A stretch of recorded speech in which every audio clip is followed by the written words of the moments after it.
NIU football looks to get back on track with their first two MAC games on the road, and volleyball hopes to keep dominating their MAC play at home. You are watching Top Shelf Sports.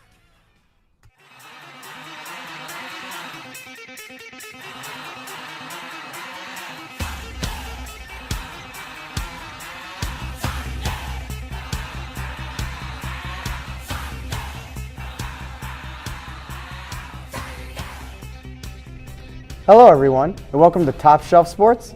I'm Alex Rodriguez. And I'm Eddie Garcia. We have a jam-packed show for you today, so let's get started.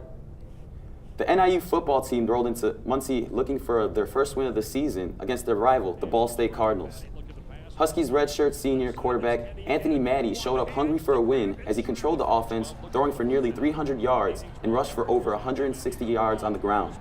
Maddie began the offensive frenzy with a 75-yard touchdown run, giving the Huskies an early 10-3 lead with 1:08 left in the first quarter. Huskies running back Joel Bangyan supplemented the offense with 153 rushing yards and a touchdown run as the Huskies led the Cardinals 24-17 at the half. Later in the game, Ball State's James Gilbert tied the game with a rushing touchdown with 11 minutes remaining in the fourth quarter. Maddie returned with a 22-yard passing touchdown to Kenny Galladay to put the Huskies back on top as they hang on to beat the Cardinals 31-24 to get their first win of the season. NIU comes up short of 2 wins in a row as they fall to 24th ranked Western Michigan 30-45. NIU got off to a slow start as Western Michigan's quarterback Zach Terrell threw for 2 touchdowns to force the Huskies to dig themselves out of a 14-0 hole. NIU finally got on the board early in the second with a Christian Blake touchdown. Look at that. Look at him run in the end zone.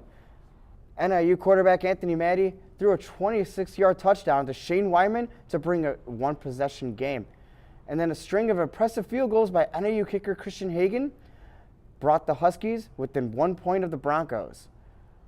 Touchdowns from both sides, including 8-yard rushing touchdown from Anthony Maddie, brought the game to a 30-38 Western Michigan lead.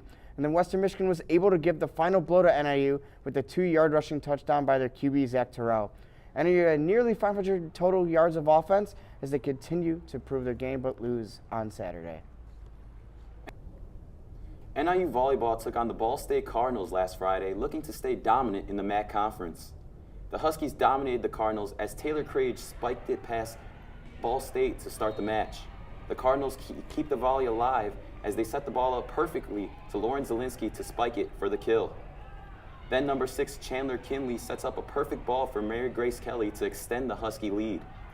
Number 5 Jenna Radke had 3 great plays in a row as she spikes it past the Cardinals twice to extend the lead.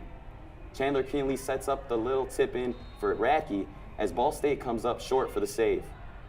Then who else but Kinley to set up Lauren Zielinski for the spike to finish off the Cardinals. Mary Grace Kelly led the team with 15 kills and Chandler Kinley ended up with 17 assists.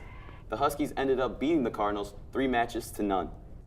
The Huskies also had a game Saturday against the Toledo Rockets. The Rockets put up a tough fight by winning Game 2 and Game 4. Toledo became the first team this season to bring the Huskies to Game 5. The Huskies were challenged but stayed strong, barely winning Game 5 16-14 to keep their winning streak hot. NIU now has 9 straight wins and will take on Buffalo at home next Friday. When we come back, men's and women's soccer look to improve their season. And we review Sycamore and DeKalb High School football when Top Shelf returns. Here's your check. Oh, you got it. You know, since I got rid of my car, I really enjoy walking. Okay. Got it. No? Getting pulled over for buzz driving could cost you around $10,000 in fines, legal fees, and increased insurance rates. Oh, you're home early. You live with your mom? That'll set your game back a few years.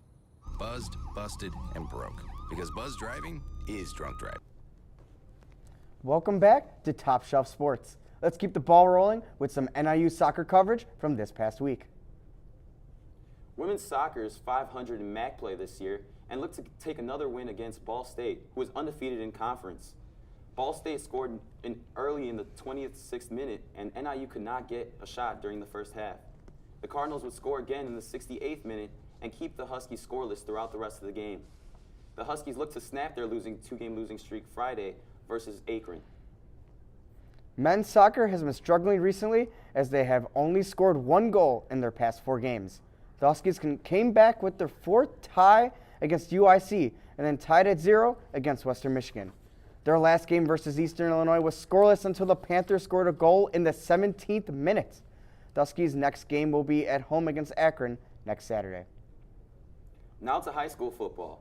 The Sycamore Spartans face the Canelan Knights for their homecoming game. Rain played a factor in this game, but that did not stop the Spartans. Quarterback Tyler Sullivan completes a pass to the number 12, Bobby Cole. Later, number 8, Luke Ryan gets the handoff to punch it into the end zone, extending the Spartan lead. The rain did not stop, and neither did the Spartans. Sycamore ends up defeating Canelan 19-0. DeKalb High School takes on the Morris Redskins for their homecoming game this year. DeKalb had a 28-7 lead at halftime, but the Redskins weren't going down easy. Morris started to figure out that DeKalb couldn't stop their run game and started to run the ball down their throats, and it was working. Morris scored 3 unanswered touchdowns and brought the score within 1 with little time remaining. The Redskins received an onside kick and had 1 more chance to pull out the win, but DeKalb defensive back Jordan Gandy came up with a late interception on his own 18 and ran it all the way back for a TD. The Barbs will win this game 34-27. When we come back, a look at the crazy finish that put the Cubs in the NLCS. And hockey is back. We preview tonight's matchup against the St. Louis Blues. Top Shelf Sports will be right back.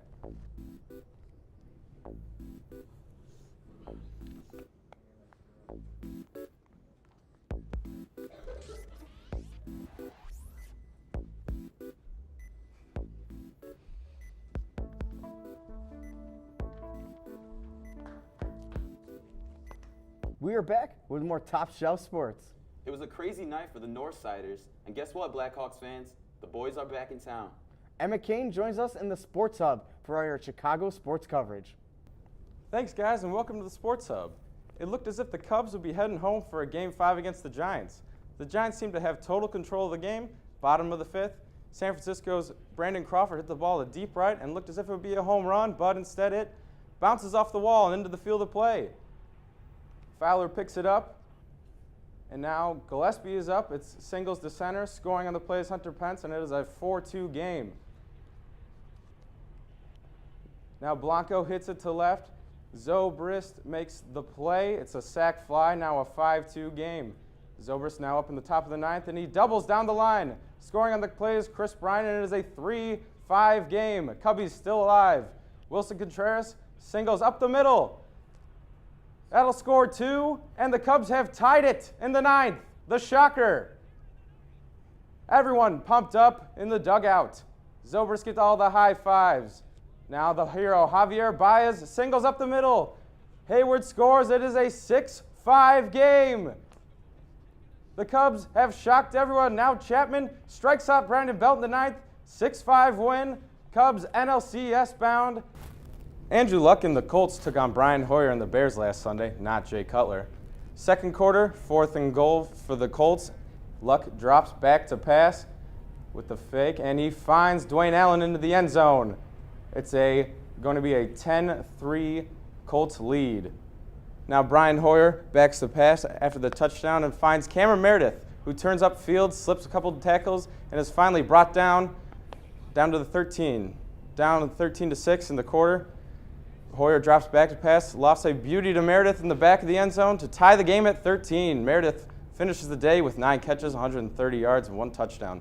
Second half action, Brian Hoyer to Jordan Howard, and he finds the end zone. No one near him. It is a 23-19 lead. Andrew Luck now would have the last laugh as he finds a streaky T.Y. Hilton down the field for what would be the game-winning touchdown as his second touchdown pass of the day. Last chance for the Bears as Hoyer tries to thread the needle. Meredith, and the pass falls incomplete. Bears lose 29-23 and fall to 1-4 on the season. The Bears take on Jacksonville next week and hope to have better fortunes. Chicago Blackhawks will look to start this season with a victory when they host the St. Louis Blues tonight. Hawks will try to get revenge against the Blues, who knocked the Hawks out of the playoffs last season with a Game 7 victory. The Hawks lost several key contributors during the offseason, including feisty forward Andrew Shaw and young playmaker Teuvo Teravainen. Hawks will look for captain Jonathan Toews to anchor the team's top line this season. Goaltender Corey Crawford is back in the net for Chicago and is expected to start against the Blues. Toews said he and his teammates embraced the challenge for facing St. Louis in the season's first game. Thanks for joining me with the Sports Hub. Now let's send it back to the desk with Alex and Eddie. Guys? Thanks, Emmett. Top Shelf Sports is written and produced by students at Northern Illinois University. For more news content, watch NTC News, giving you coverage on everything the NIU community. Stay safe, be kind, and as always, go Huskies. Until next time, good night, everybody.